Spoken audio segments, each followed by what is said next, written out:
کی تلاوت ہو اور قرآن پاک ہی سے متعلق کچھ میسیجز ہم سمجھیں اور سیکھیں۔ آج قرآن پاک کی آیت کون سی ہے؟ آج انشاءاللہ ہم قرآن پاک کی تلاوت بھی کریں گے اور انشاءاللہ عز و جل اس کا ترجمہ اور تفسیر بھی سمجھیں گے۔ پارہ نمبر 11 ہے، سورہ یونس کی آیت نمبر ہے 44۔ اللہ قرآن میں ارشاد فرماتا ہے، بسم اللہ الرحمن الرحیم، ان اللہ لا یظلم الناس شیئا ولکن الناس انفسهم یظلمون۔ ترجمہ، آسان ترجمہ قرآن کنز العرفان، بے شک اللہ لوگوں پر کوئی ظلم نہیں کرتا، ہاں لوگ ہی اپنی جانوں پر ظلم کرتے ہیں۔ اب یہ بڑی کمال کی آیت ہے، انشاءاللہ اس کی تفسیر سنیں گے۔ اب ذرا آیت کے بارے میں سنتے ہیں، ون آف دا امیزنگ آیت، یہ جھنجھوڑنے والی آیت ہے۔ کیا فرمایا؟ ان اللہ لا یظلم الناس شیئا، بے شک اللہ لوگوں پر کوئی ظلم نہیں کرتا۔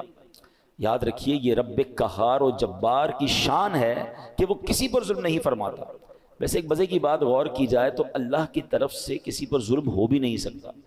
مثال کے طور پہ اگر کسی کے پاس کوئی گاڑی ہے، کوئی موٹر سائیکل ہے، یا گھر کا کوئی سامان ہے جس کا وہ خود مالک ہے، اور اس سامان کو وہ توڑ دے، وہ جلا دے، تو کیا اس نے ظلم کیا؟ اس کی چیز تھی، وہ اس نے کر دیا، مالک بھی وہی تھا نا۔ تو سمجھانے کے لیے کہہ رہا ہوں، پوری دنیا کا خالق و مالک کون ہے؟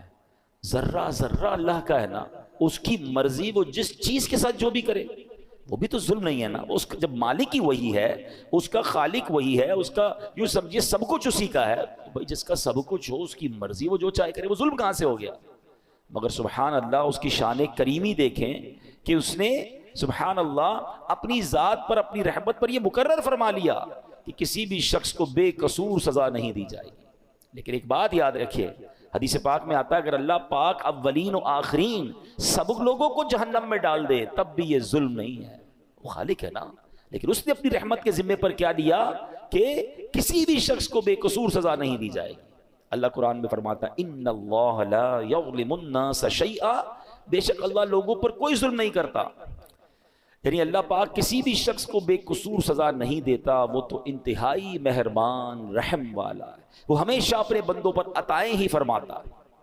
دیکھیں نا، رمضان آتا ہے، روزانہ افطار کے وقت 10 لاکھ گناہ گاروں کو جہنم سے آزاد فرماتا ہے۔ شب قدر آتی ہے، ایک رات 1000 مہینوں سے بہتر رات ہے۔ چاند رات عید کی آتی ہے جسے لیلۃ الجائزہ کہتے ہیں، فرمایا پورے رمضان میں جتنے بخشیں اللہ اس تمام کی تعداد کے مطابق ایک رات میں بخشش فرما دیتا ہے۔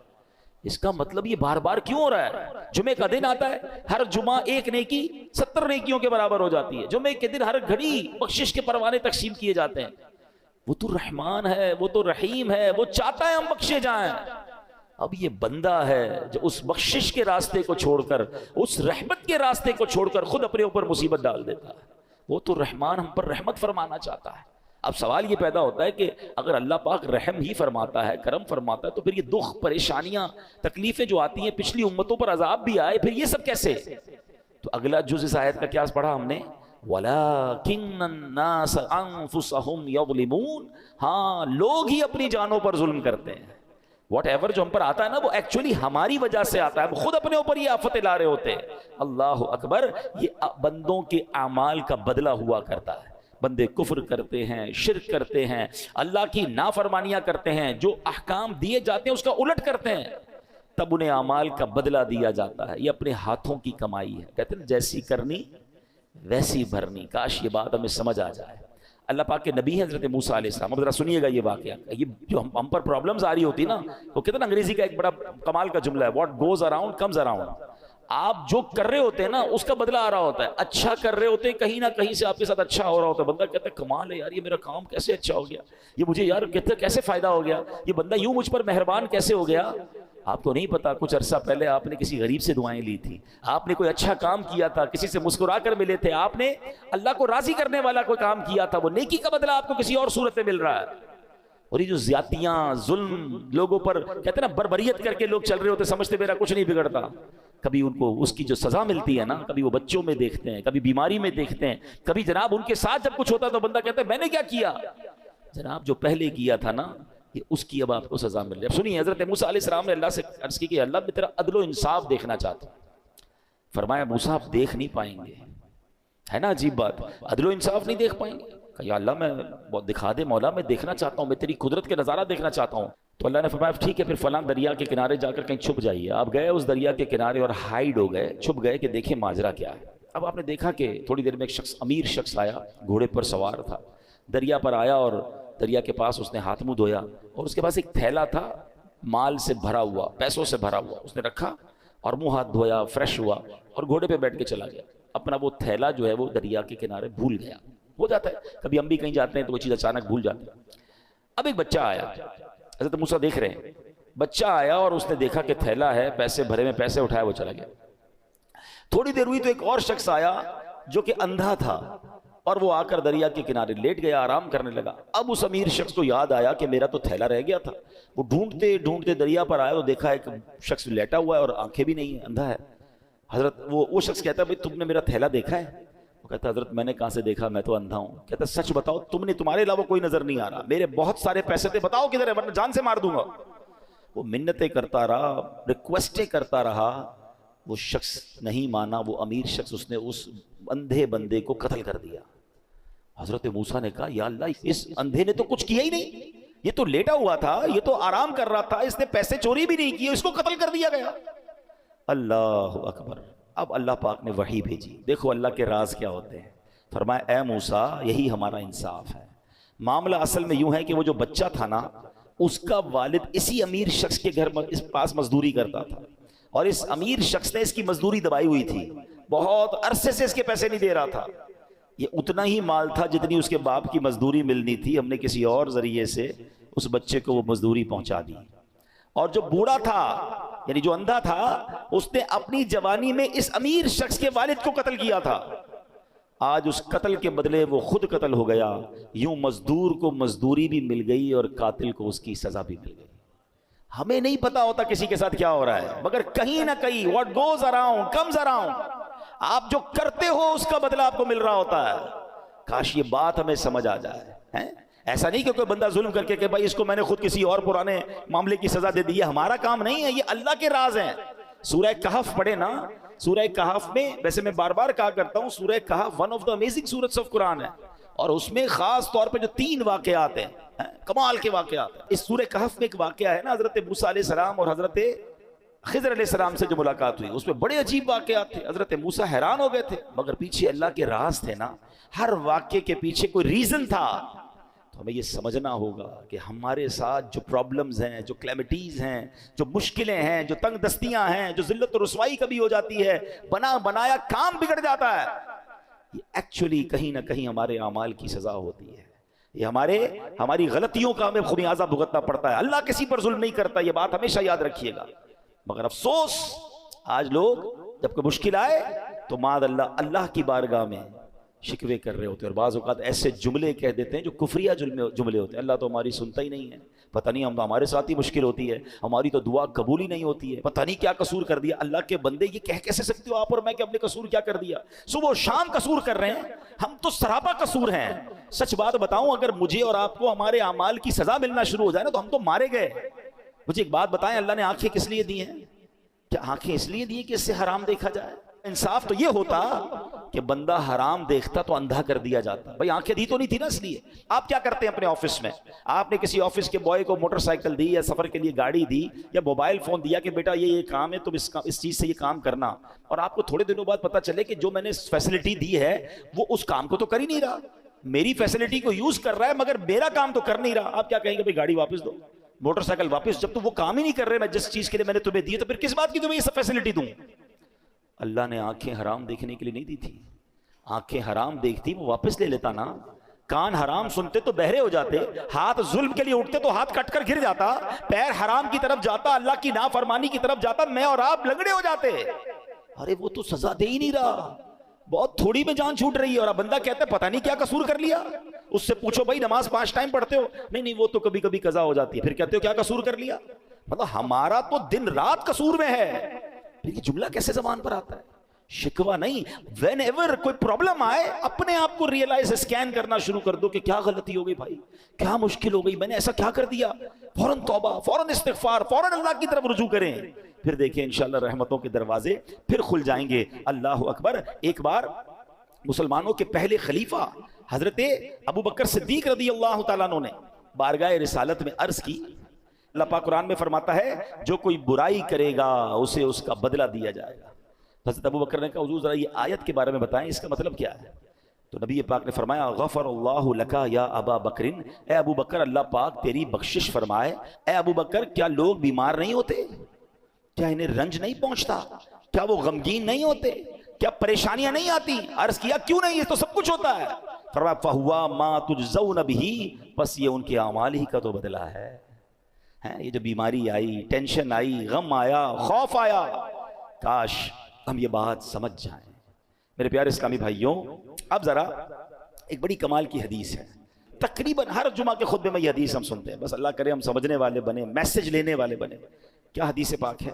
نبی پاک علیہ الصلوۃ والسلام فرماتے ہیں البر لا یبلا، نیکی کبھی پرانی نہیں ہوتی، والذنب لا ینسا، گناہ بھلایا نہیں جاتا، والدیان لا یموت، اور بدلہ دینے والی ذات یعنی جس نے ڈیسیشن کرنا ہے، جس نے اعمال کا فیصلہ کرنا ہے، اسے موت نہیں آتی۔ میں اور آپ نیکی کر کے بھول جاتے ہیں مگر نیکی باقی رہتی ہے، میں اور آپ گناہ کر کے بھول جاتے ہیں مگر گناہ بھی بھلایا نہیں جاتا، وہ بھی لکھا ہوا ہے، اور ایک دن آئے گا جب ڈیسیشن لیا جائے گا، اور جس نے ڈیسیشن لینا ہے، جس نے فیصلہ کرنا ہے، والدیان لا یموت، بدلہ دینے والی ذات یعنی اللہ کو موت نہیں آتی۔ مگر اس حدیث کا جو اگلا پارٹ ہے نا، وہ ہمارا ٹاپک یہی ہے، اعمل ما شئت کما تدین تدان، جو چاہو کرو، اعمل ما شئت، جو دل چاہتا کرو، کما تدین تدان، پھر جیسی کرو گے نا ویسا ہی اس کا اجر پاؤ گے، ویسا ہی اس کا بدلہ ملنا، ٹٹ فور ٹٹ ہے نا، جیسی کرنی ویسی بھرنی۔ وہ کہتے ہیں نا فارسی شاعر، گندم ز گندم جو ز جو، از مکافات عمل غافل مشو، کہتے ہیں گندم بیج کر گندم ہی کاٹو گے، جو جب ڈالو گے بیج تو جو ہی کاٹو گے۔ دنیا میں مکافات عمل ہیں، یعنی جیسی کرنی ویسی بھرنی والا قانون جاری ہے، اس سے غفلت مت کرو۔ ہاں کریں غلط کام اور کہتے ہیں بھائی جنت میں جانا ہے، اب پہلے غلط کام تو چھوڑے نا، حرام کو تو چھوڑیں۔ سیدی اعلیٰ حضرت بڑا کمال کا شعر لکھتے ہیں، آپ فرماتے کام زندہ کے کیے اور ہمیں، زندہ کہتے ہیں جیل، یہاں مراد کیا؟ جہنم۔ کام کدھر کے کیے؟ جانے کے، جہنم میں جانے کے۔ کام زندہ کے کیے اور ہمیں، شوق گلزار ہے کیا ہونا ہے۔ شوق جنت میں جانے کا ہے، کام جہنم میں جانے والے کرنے ہیں۔ اب خود بتائیں نا ایسا کیسے ہوگا؟ ہمیں کام جنت والے کر کے پھر اللہ سے دعا کرنی اللہ قبول کر لے تاکہ ہمیں بھی تیری جنت مل جائے۔ تو اے میرے پیارے اسلامی بھائیوں، یاد رکھیے جیسا میں نے کہا نا، ہمیں پتہ نہیں ہوتا کسی کے ساتھ زیادتی، کسی کے ساتھ ایسا عمل جو ہمیں کس طرح آ کر ستاتا ہے، پھر کس طرح تکلیف آتی ہے۔ امام زابی رحمۃ اللہ تعالی علیہ لکھتے ہیں کسی بزرگ نے ایک شخص کو دیکھا، اس کا کاندھے سے بازو کٹا ہوا تھا اور وہ آواز لگا رہا تھا، جس نے مجھے دیکھا وہ ہرگز کسی پر ظلم نہ کرے۔ لوگوں نے پوچھا ایسا کیا ہوا تمہارے ساتھ؟ وہ کیا کہتا ہے؟ کہتا ہے میرا معاملہ بڑا عجیب و غریب ہے۔ کتابوں میں لکھا کہ وہ ٹیکس وصول کرنے والا یا جس طرح کوتوال ہوتا ہے افسر تھا۔ ایک بار مچھیرے کے پاس گیا، مچھلی کی دکان تھی، مچھیرے مچھلی بیچ رہے تھے، اس نے دیکھا بڑی فریش مچھلی تھی، کہا مچھلی دکھاؤ ذرا، اس نے مچھلی دکھائی، صاحب 500 روپے کی۔ کہتا کبھی ہم نے بھی پیسے دیے ہیں؟ مچھلی لی اور چل پڑا۔ وہ چیختا رہ گیا بھائی جان میرے بچوں کی روزی ہے، میں تو اتنا ہی کماتا ہوں، مہربانی کرو، کہا جاؤ ادھر سے۔ کہتا ہے میں نے اس بیچارے کے ساتھ زیادتی کی اور چل پڑا۔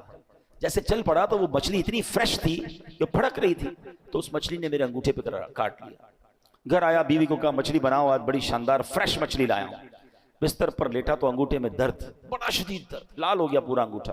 گھر کے قریب ہی ایک ڈاکٹر جاننے والا تھا، گیا اس کے پاس، کہا بھائی دیکھو یہ انگوٹھے میں کیا ہوا ہے؟ کہتا تمہارے انگوٹھے میں تو زہر پھیل گیا ہے، فوراً فیصلہ کرو، یا تو انگوٹھا ابھی ابھی کاٹ لو ورنہ پورے ہاتھ میں پھیل جائے گا۔ کہتا میں مرتا کیا نہ کرتا، روتے روتے انگوٹھا کٹوایا، پٹی بندھوائی۔ گھر آیا تو بیوی نے کہا مچھلی کا نہیں کھانی مجھے مچھلی، میرا انگوٹھا ہی کٹ گیا۔ تھوڑی دیر ہوئی تو پورا ہاتھ میں درد، پوری ہتھیلی لال، سوجنے لگ گئی۔ پھر گیا ڈاکٹر کے پاس، تم نے تو کہا تھا انگوٹھا کٹواؤ ہاتھ بچ جائے گا، یہ کیا ہوا؟ کہتا دیر ہو گئی، یہ پورے ہاتھ میں پھیل جائے گا، ہتھیلی کاٹو۔ کہتا میں نے ہتھیلی کٹوائی۔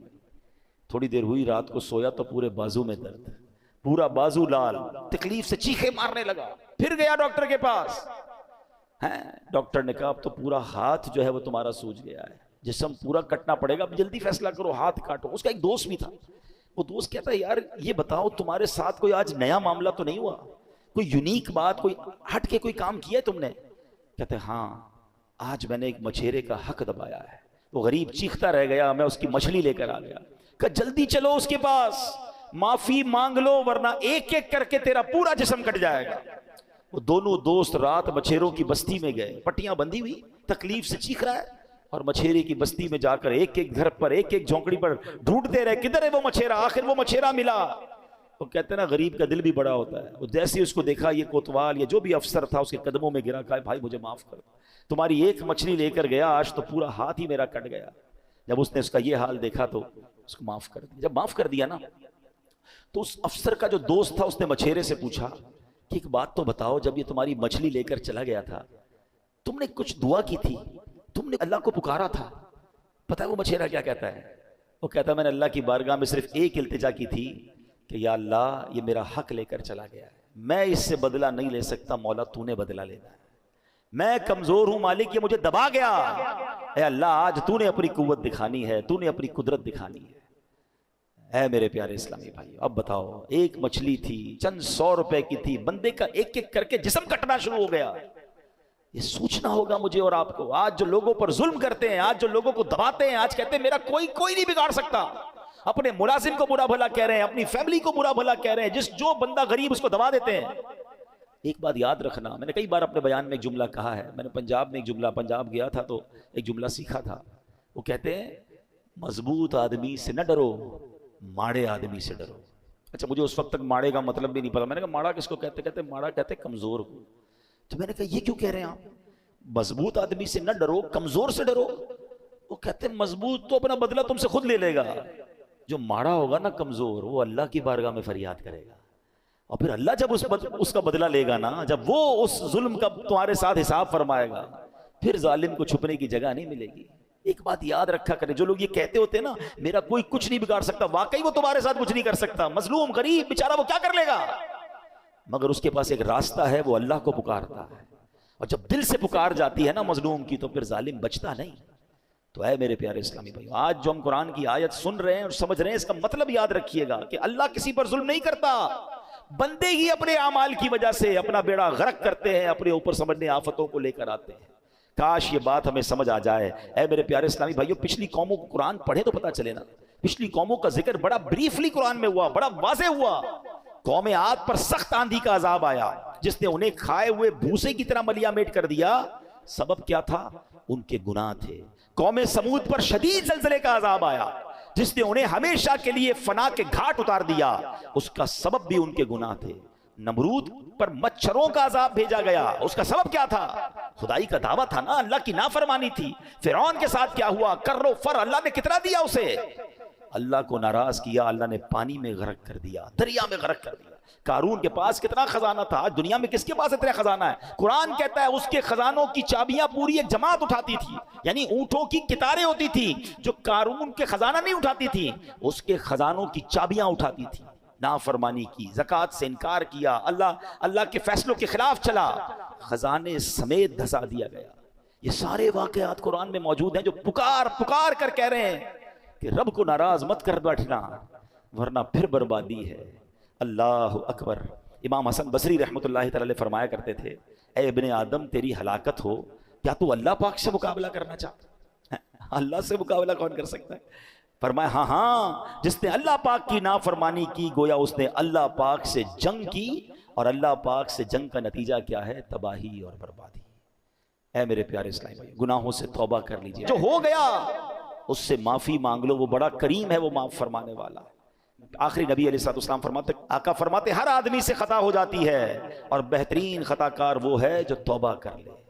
توبہ کرنا، کہتے نا گناہ عادت بن جائے تو توبہ کو دستور بنا لو، جیسے ہی گناہ ہونا فوراً نیکی کرنا شروع کر دے، استغفار کرنا شروع کر دے، توبہ کرنا شروع کر دے، تو انشاءاللہ اللہ نے چاہا تو وہ گناہ کی جو نحوست ہے وہ ختم ہو جائے گی۔ اے میرے پیارے اسلامی بھائیوں، ایک بار حضرت عیسیٰ علیہ السلام کے ساتھ کچھ لوگ اپنے حواریوں کے ساتھ، اپنے دوستوں کے ساتھ، ساتھیوں کے ساتھ تشریف فرما تھے۔ ایک بہت ہی خوبصورت حسین و جمیل پرندہ آیا اور آپ کے سامنے زمین پر لوٹ پوٹ ہونے لگ گیا۔ اس نے اپنے آپ کو زمین پر اتنا رگڑا کہ اس کی خال اتر گئی، اب وہ سرخ، گنجا اور بدصورت دکھنے لگا۔ پھر وہ پرندہ کیچڑ میں گیا، اس میں لوٹ پوٹ ہونے لگا تو کیچڑ میں گندا بھی بڑا ہو گیا۔ اور اس کے بعد اس پرندے نے ایک پانی کے تالاب میں چھلانگ لگائی. جب وہاں سے باہر نکلا نا تو صاف ستھرا بھی ہو گیا, نئی کھال بھی آ گئی, پہلے جیسا خوبصورت بھی ہو گیا. حضرت عیسیٰ علیہ السلام نے جب یہ دیکھا تو اپنے حواریوں سے فرمایا کہ یہ پرندہ تمہاری طرف نشانی بنا کر بھیجا گیا, اٹ از سائن. اور فرمایا یہ جو مومن کی مثال ہے نا, مومن جب گناہ کرتا ہے تو گندا ہو جاتا ہے, گرد لگ جاتی ہے, کیچڑ لگ جاتی ہے, اور جب وہ توبہ کرتا ہے تو گناہوں کی سیاہی ایسے دور ہو جاتی ہے کہ وہ پہلے جیسا حسین و جمیل ہو جاتا ہے. تو یہ بات یاد رکھیے, جیسے ہی گناہ ہو جائے نا فوراً اللہ کی طرف رجوع, اے اللہ معاف کر دے, اے پروردگار ہو گئی مسٹیک, اب نہیں کروں گا مالک. تو اللہ کو توبہ کرنے والا بڑا پسند ہے. اور جب توبہ کرنی ہے اس وقت یہ ارادہ نہ ہو کہ دوبارہ بھی گناہ کروں گا, پلان وہی ہے, پھر توبہ نہیں ہے. الندم التوبہ, حدیث کے الفاظ ہے شرمندگی ہی توبہ ہے. بندہ پہلے شیم فیل کرے, پھر اس سے وعدہ کرے کہ مولا اب نہیں کروں گا, اور پھر اللہ سے کہے مولا توبہ پر استقامت بھی تو نے دینی ہے, پھر وہ کریم معاف کرنے والا ہے. تو اے میرے پیارے اسلامی بھائیوں, ان اللہ یحب التوابین, اللہ قرآن میں فرماتا ہے بے شک اللہ بہت توبہ کرنے والوں سے محبت فرماتا ہے. تو ہمیں توبہ کرتے رہنا چاہیے, بلکہ ہو سکے تو صلاۃ التوبہ کی عادت ڈالیں. روزانہ رات سونے سے پہلے, ہم گناہ گار ہیں, ہم سے ہو جاتی ہیں خطائیں, تو 2 رکعت صلاۃ التوبہ پڑھ لیا کریں. اس کا طریقہ کیا ہے کہ رات کو یا دن میں بھی پڑھیں تو مکروہ وقت نہ ہو, 2 رکعت اس طرح صلاۃ التوبہ پڑھیں کہ اس نیت کے ساتھ 2 رکعتیں پڑھیں کہ اے اللہ ہمارے گناہوں کو معاف فرما, ہم توبہ کرتے ہیں. اور جب سلام پھیر لیں تو ہو سکے تو سجدے میں جا کر یا رب اغفر لی, یا رب اغفر لی, یا رب اغفر لی, اے رب کریم مجھے بخش دے, یہ 3 بار کہہ لیا کرے سجدے کے اندر جا کر جب نماز سے فارغ ہو جائے. اس کے بعد حضرت ابو سعید خدری فرماتے ہیں جو بندہ سجدے کی حالت میں 3 مرتبہ یہ کہے یا رب اغفر لی, تو سبحان اللہ جب وہ سر اٹھائے گا تو اس کی مغفرت ہو چکی ہوگی. تو اے میرے پیارے اسلامی بھائیو, توبہ کریں, توبہ اللہ کو بڑی پسند ہے. آج سے توبہ اپنا دستور بنا لیں. ہاں مگر ایک بات یاد رکھیے, یہ جو توبہ کرنی ہے, صلاۃ التوبہ پڑھنی ہے یا استغفار پڑھنا ہے, اس سے صغیرہ گناہ معاف ہوتے ہیں. مگر جو کبیرہ گناہ ہے نا, مثلا نماز قضا کرنا, یا اللہ نہ کرے کوئی شراب پیتا ہے, کسی کو ناحق تکلیف دیتا ہے, تو اس کے لیے توبہ کرنا بھی ضروری ہے. باقاعدہ توبہ کرنی ہوگی, معافی مانگنی ہوگی, اور اس کا ازالہ بھی کرنا ہوگا. کوئی شخص کہے جناب میں نے اب استغفر اللہ کہہ دیا تو نماز قضا بھی معاف ہو گئی. نہیں, نماز جو آپ نے قضا کی, چلے انشاءاللہ اللہ کی رحمت سے اس کا گناہ معاف ہو جائے گا, مگر اس کو قضا کرنی پڑے گی. کسی پر زیادتی کی ہے, کوئی مال دبا لیا ہے, اس سے لوٹانا ہوگا. ہاں اللہ کریم اپنی رحمت سے اس غلطی سے جو گناہ ہوا وہ معاف فرمانے والا ہے. تو توبہ بھی کرنی ہے. آج کے بعد ایک نیت کرنے کہ بس آج کے بعد ہماری کوئی نماز قضا نہیں ہوگی, آج کے بعد ہم حرام کاموں سے اپنے آپ کو بچائیں گے. چلے تو صحیح اللہ کے راستے کی طرف. اعمل ما شئت کما تدین تدان, کر لے جو کرنا ہے, جیسی کرے گا ویسی بھرے گا. سنی نا حدیث. تو اب انشاءاللہ جنت میں جانے والے کام کریں نا. اگر کسی سے زیادتی کر بیٹھے تو معافی مانگ لیں, غلطی ہو گئی ہے تو توبہ کر لیں. میرا رب بڑا کریم ہے, وہ معاف کرنے والا ہے. اللہ کریم مجھے اور آپ کو اپنی زندگی میں آج سے بہترین بدلاؤ لانے کی توفیق عطا فرمائے.